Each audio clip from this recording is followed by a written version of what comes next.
పుబ్బా నక్షత్రంలో అమ్మాయి జన్మించినా అబ్బాయి జన్మించినా సరే ఎటువంటి హోమాలు అవసరం లేదండి. ఎటువంటి శాంతి పూజ కూడా అవసరం లేదు. కాకపోతే వీరికి సామాన్య దోషం ఉంటుంది. ఏ పూజ అవసరం లేదు, కానీ శిశువు ముఖాన్ని తండ్రి నూనెలో చూడాలి ఫస్ట్గా. అయితే జ్యోతిష శాస్త్రం ప్రకారం ఒకవేళ పుబ్బా నక్షత్రంలో అబ్బాయి జన్మించినట్లయితే కాస్త లేట్ అయినా సరే ధనవంతులు అవుతారు అని నమ్ముతారండి. ధర్మాత్ముడుగా ఉంటాడు అని నమ్ముతారు. అదే ఒకవేళ పుబ్బా నక్షత్రంలో స్త్రీ జన్మించింది అనుకోండి, ఉత్తమమైనటువంటి సంతానానికి జన్మనిస్తుంది అని నమ్ముతారు. ధనవంతురాలుగా నమ్ముతారు. శత్రువుల మీద అనేక సార్లు విజయాన్ని సాధించే స్త్రీగా నమ్ముతారండి. దుర్గాదేవి జ్యోతిషాలయం. మీరు ఎక్కడెక్కడో జ్యోతిష్యం చెప్పించుకుని నిరాశ చెంది ఉన్నారా? అయితే ఒక్కసారి ఈ గురువు గారికి ఫోన్ కాల్ చేసి చూడండి. ప్రేమ, పెళ్లి, ఉద్యోగం, రాజకీయం, విదేశీ ప్రయాణం, ధనం నిలకడగా లేకపోవటం, భార్యాభర్తల మధ్య గొడవలు, ఆస్తి తగాదాలు, అప్పుల బాధలు, ఎటువంటి సమస్యలకైనా రోజుల్లోనే పరిష్కారం చూపిస్తారు. వీరి ఫోన్ నంబర్ 9573058625. దూర ప్రాంతంలో ఉన్న వారికి కూడా ఒక్క ఫోన్ ద్వారానే వెంటనే పరిష్కారం చూపిస్తారు. అయితే ఈ పుబ్బా నక్షత్ర జాతకులకు దేవుడు సమర్థత ఇస్తాడండి, తెలివితేటలు ఇస్తాడు, దాన గుణాన్ని ఇస్తాడు, మంచి స్వభావాన్ని ఇస్తాడు, ధనవంతులయ్యే మార్గాన్ని చూపిస్తాడు. కానీ పుబ్బా నక్షత్ర జాతకులకు జీవితంలో ఎదిగే అవకాశాలు ఎన్నైతే వస్తాయో వీరు తొందరగా పేకాటకు కానీ, తాగుడుకు కానీ, ఇతర వ్యసనములకు బానిసలయ్యే అవకాశాలు కూడా ఉంటాయి. వారి యొక్క మనసు వీటిపైన మల్లకుండా జాగ్రత్త వహించినట్లయితే జీవితంలో అన్ని విధాలుగా కూడా చాలా మంచి అభివృద్ధిని సాధించగలుగుతారండి. అయితే కొంచెం లేట్ అవుతుందేమో కానీ, జీవితంలో స్థిరపడటానికి కొంత సమయం పడుతుందేమో కానీ, పుబ్బా నక్షత్ర జాతకులు జీవితంలో మంచి స్థాయికి చేరుకుంటారు అని జ్యోతిష్య శాస్త్రం ప్రకారం నమ్ముతారు. ఈ పుబ్బా నక్షత్ర జాతకులు జీవితంలో మంచి స్థాయికి త్వరగా చేరుకోవటానికి, అంటే జీవితంలో ఏ పని ప్రారంభించినా సరే ఆటంకాలు లేకుండా ఉండటానికి సాధ్యమైనంత వరకు ఉత్తరం వైపు ఉన్న ఇళ్లల్లో నివసించకపోవటమే మంచిదండి. ఇక ఈ పుబ్బా నక్షత్రంలో ఉన్న 4 పాదాల్లో జన్మించిన వారి యొక్క స్వభావం ఎలా ఉంటుందో ఇప్పుడు వివరిస్తాను. 1వ పాదంలో ఎవరైతే జన్మించారో వారికి చక్కటి వ్యాపార నైపుణ్యం ఉంటుందండి.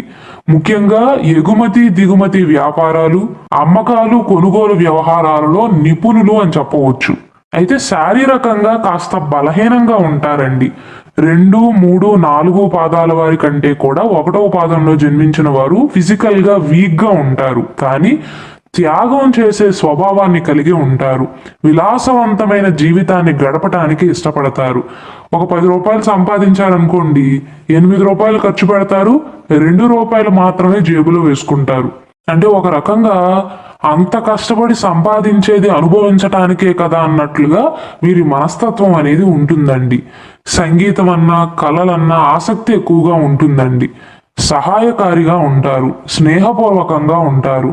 అయితే స్నేహంగా ఉన్నప్పటికీ కూడా వీరికి కమాండింగ్ పవర్ అనేది ఎక్కువగా ఉంటుందండి. ఏ చోటకు వెళ్ళినా సరే ఆధిపత్యాన్ని వహిస్తారు.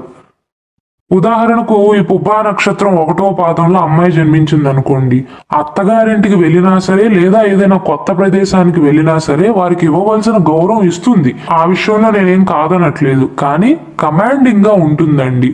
ఒక సింహానికి ఆకలేస్తే పస్తులైనా ఉంటుంది కానీ గడ్డి తినదు అంటారు కదా, ఈ పుబ్బా నక్షత్ర జాతకులు కూడా అంతేనండి. ఎక్కడికి వెళ్ళినా సరే వారి కమాండింగ్ నేచర్ని మాత్రం అదుపులో ఉంచుకోలేకపోతారు. నాయకత్వపు లక్షణాలు అనేవి ఎక్కువగా ఉంటాయి, కానీ నీతిమంతులండి. ఈ పాదంలో జన్మించిన స్త్రీలకు కూడా చాలా ధైర్య సాహసాలు అనేవి ఉంటాయి. అయితే ఆడంబరాన్ని ఇష్టపడతారండి. వీరి ఇంద్రియాలు కూడా చాలా బాగుంటాయి, ఆకర్షణీయంగా ఉంటాయి. ఈ 1వ పాదంలో జన్మించిన వారికి శత్రువుల యొక్క సంఖ్య ఎక్కువైనప్పటికీ కూడా వీరికి ఉండే వరం ఏంటంటే 600 అయినా సరే శత్రు జయాన్ని సాధిస్తారు, శత్రువుల మీద విజయాన్ని సాధిస్తారు. ఇక 2వ పాదంలో జన్మించిన వారి గురించి చెప్పుకున్నట్లయితే పుబ్బా నక్షత్రం 2వ పాదంలో జన్మించిన వారు వారి జీవితంలో మంచి పేరు ప్రతిష్టలను సంపాదిస్తారండి. ఆస్తిపాస్తులను సంపాదిస్తారు. ఆత్మ గౌరవం అనేది ఎక్కువగా ఉంటుంది. అయితే 1, 3, 4 పాదాల వారి కంటే కూడా కాస్త పిరికి స్వభావాన్ని కలిగి ఉంటారు 2వ పాదంలో జన్మించిన మనుషులు. వీరికి 15 సంవత్సరాల వరకు, శిశువు పుట్టిన 15 సంవత్సరాల వరకు శుక్రమహర్దశ అనేది జరుగుతుందండి. కాబట్టి బాల్యంలో చాలా చక్కగా అన్నిటినీ అనుభవిస్తారు. వీరి బాల్యంలో 15 సంవత్సరాలు వచ్చేంత వరకు ఏ కష్టమో తెలియకుండా వారి తల్లిదండ్రులు వీరిని పెంచుతారండి. 15 సంవత్సరాల నుండి 21 సంవత్సరాలు వచ్చేంత వరకు కూడా రవి మహర్దశ అనేది జరుగుతుంది. సూర్య భగవానుడి యొక్క ప్రభావం అనేది ఎక్కువగా ఉంటుంది. కావున ఈ సమయంలో లీడర్షిప్ క్వాలిటీస్ అనేవి పెరుగుతాయండి. ఎక్కడికి వెళ్ళినా సరే వారి యొక్క కమాండింగ్ నేచర్ని చూపిస్తారు.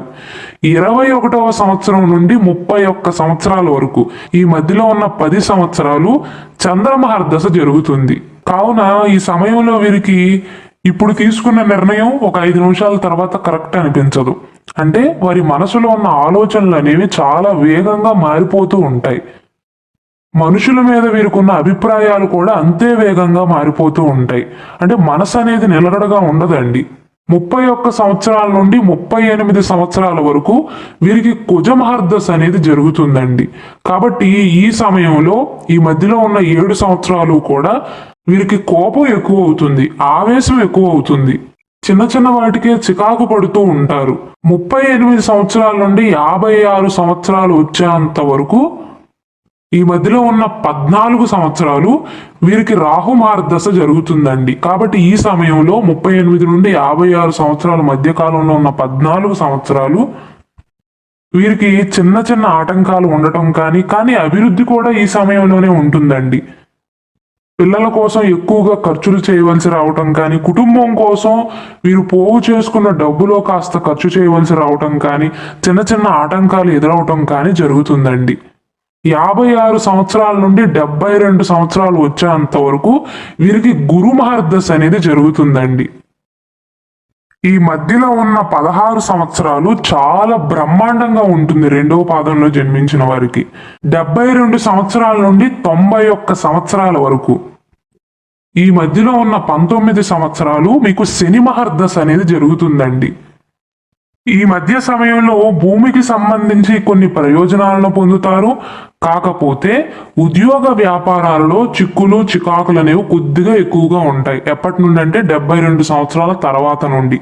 ఇక 3వ పాదంలో జన్మించిన వారి గురించి చూసుకున్నట్లయితే వీరికి ఉదార స్వభావం ఉంటుందండి. దయగల వారుగా చెప్పవచ్చు.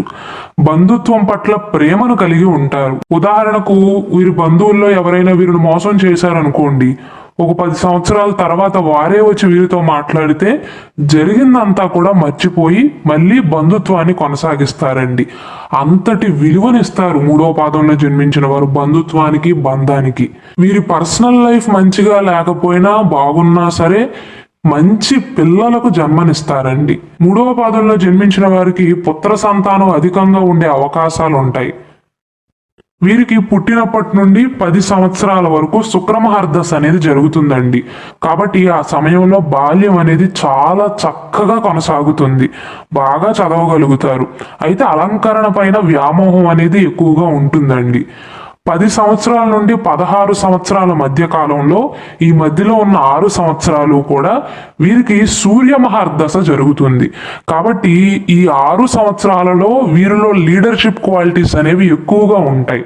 అంటే అందరికంటే నేనే ముందుండాలి, నేనే లీడర్గా ఉండాలి, నా వెనక 10 మంది ఉండాలి తప్ప 10 మందిలో ఒకటిలాగా 10 మందిలో ఒకదానిలాగా నేను ఉండకూడదు అని వీరి మైండ్ సెట్ అనేది కాస్త మారుతుందండి. 16 సంవత్సరాల నుండి 26 సంవత్సరాల మధ్య కాలంలో ఉన్న 10 సంవత్సరాలు వీరికి చంద్రమహర్దశ అనేది జరుగుతుందండి. ఈ సమయంలో ఏమవుతుందంటే అంత త్వరగా నిర్ణయాలను తీసుకోలేకపోతారు, ఆలోచన చేస్తారు. ఇప్పుడు ఒక నిర్ణయం తీసుకుంటారు, ఒక 5 నిమిషాల తర్వాత ఇది కరెక్ట్ కాదేమో, వేరే నిర్ణయం తీసుకుందాము అని మళ్ళీ వారి నిర్ణయాన్ని మార్చుకుంటారు. అంటే వారి మనస్తత్వం అనేది ఇలా మారుతుంది చంద్ర ప్రభావం వల్ల. 16 నుండి 26 సంవత్సరాల మధ్యలో, 26 సంవత్సరాల నుండి 33 సంవత్సరాల మధ్య కాలంలో కుజమహర్దశ అనేది జరుగుతుందండి. కాబట్టి ఈ సమయంలో వీరికి కాస్త కోపం, ఆవేశం ఎక్కువగా ఉంటుంది. దానితో పాటుగా వీరికి ప్రయోజనాలు కూడా ఎక్కువగానే ఉంటాయి. 33 సంవత్సరాల నుండి 51 సంవత్సరాల మధ్య కాలంలో వీరికి రాహు మహర్దశ అనేది జరుగుతుందండి. ఈ మధ్య కాలంలో చిన్న చిన్న ఇబ్బందులు పడతారు.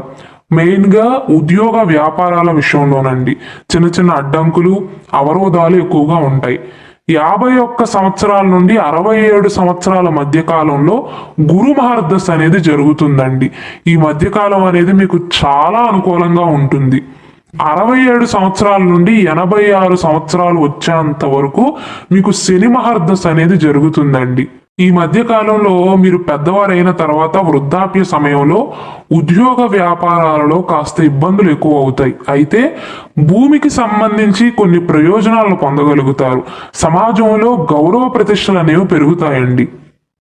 ఇక 4వ పాదంలో జన్మించిన వారి గురించి చెప్పుకున్నట్లయితే వీరు కూడా మంచి సంతానాన్ని కలిగి ఉంటారండి. అయితే జీవితంలో కొన్ని కష్టాలను ఎదుర్కొంటారు. ఉద్యోగం రావటానికి కూడా కొంచెం ఆలస్యం అవుతుంది, కానీ బాగా స్థిరపడగలుగుతారు. 4వ పాదంలో జన్మించిన వారు మాత్రం వారి జాతకం ప్రకారం 1, 2, 3 పాదాల వారి కంటే కూడా జీవితంలో స్థిరపడటానికి ఎక్కువ సమయం పడుతుందండి. వీరికి పుట్టినప్పటి నుండి 5 సంవత్సరాలు వచ్చేంత వరకు కూడా శుక్రమహర్దశ అనేది జరుగుతుందండి. కాబట్టి ఆ సమయంలో వారిపైన శుక్ర ప్రభావం అనేది ఎక్కువగా ఉంటుంది. చాలా ఆనందంగా గడపగలుగుతారు. 5 సంవత్సరాల నుండి 11 సంవత్సరాలు వచ్చేంత వరకు మధ్యలో ఉన్న 6 సంవత్సరాలు వీరికి శని మహర్దశ అనేది జరుగుతుందండి. కాబట్టి ఈ సమయంలో కొద్దిగా ఆటంకాలు అనేవి ఎక్కువగా ఉంటాయి విద్యా విషయంలో. 11 సంవత్సరాల నుండి 21 సంవత్సరాలు వచ్చేంత వరకు మధ్యలో ఉన్న 10 సంవత్సరాలు వీరికి చంద్రమహర్దశ అనేది జరుగుతుందండి. కాబట్టి ఈ సమయంలో మంచి మంచి నిర్ణయాలను తీసుకోలేకపోతారు. రాంగ్ డెసిషన్స్ తీసుకునే అవకాశాలు ఉంటాయి. 21 సంవత్సరాల నుండి 28 సంవత్సరాల మధ్య కాలంలో వీరికి కుజమహర్దశ అనేది జరుగుతుందండి. 17 సంవత్సరాల పాటు జరుగుతుంది. కాబట్టి ఈ మధ్య కాలంలో వీరికి ప్రయోజనాలతో పాటుగా కొంచెం కోపం ఎక్కువ అవటం, దురుసుతనం ఎక్కువ అవటం, ఆవేశం ఎక్కువ అవటం జరుగుతుంది. 28 సంవత్సరాల నుండి 46 సంవత్సరాలు వచ్చేంత వరకు వీరికి రాహుమార్దశ అనేది జరుగుతుందండి. కాబట్టి అభివృద్ధి చెందేది ఈ సమయంలోనేనండి. ఉద్యోగ వ్యాపారాలలో స్థిరపడేది ఈ సమయంలోనే. జీవిత గుణపాఠాలను నేర్చుకునేది కూడా ఈ సమయంలోనే, రాహుమహర్దశలోనే. 28 నుండి 46 సంవత్సరాల మధ్య కాలంలోనండి. ఒకవేళ మీకు ఈ సమయంలో కష్టాలు ఎక్కువగా ఉన్నట్లయితే వెండిలో పొదిగిన గోమేది కానీ మధ్యవేలుకు ధరించండి. 46 సంవత్సరాల నుండి 62 సంవత్సరాలు వచ్చేంత వరకు 16 సంవత్సరాల పాటు వీరికి గురుమార్దశ అనేది జరుగుతుందండి. ఈ సమయం మీకు చాలా చక్కగా ఉంటుంది. జీవితంలో బాగా సెటిల్ అవ్వగలుగుతారు. ఆటంకాలు అవరోధాలు అనేవి తక్కువగా ఉంటాయండి. 62 సంవత్సరాల నుండి 81 సంవత్సరాలు వచ్చేంత వరకు మళ్ళీ మీకు శని మహర్దశ జరుగుతుంది. కాబట్టి ఈ సమయంలో కూడా కొద్దిగా కష్టాలు పడతారు. అంటే మీరు ఏ పని మొదలుపెట్టినా సరే చిన్న చిన్న ఆటంకాలు రావటం కానీ పరీక్షా కాలంగా ఉంటుంది. అయితే గౌరవ మర్యాదలను పొందగలుగుతారు ఇదే సమయంలో. భూమికి సంబంధించి ఆస్తులకు సంబంధించి కొన్ని ప్రయోజనాలను అయితే పొందగలుగుతారు. ఈ పుబ్బా నక్షత్ర జాతకులకు అదృష్ట సంఖ్యలు 1, 6 అండి. అదృష్ట రోజులు ఆదివారం, శుక్రవారం.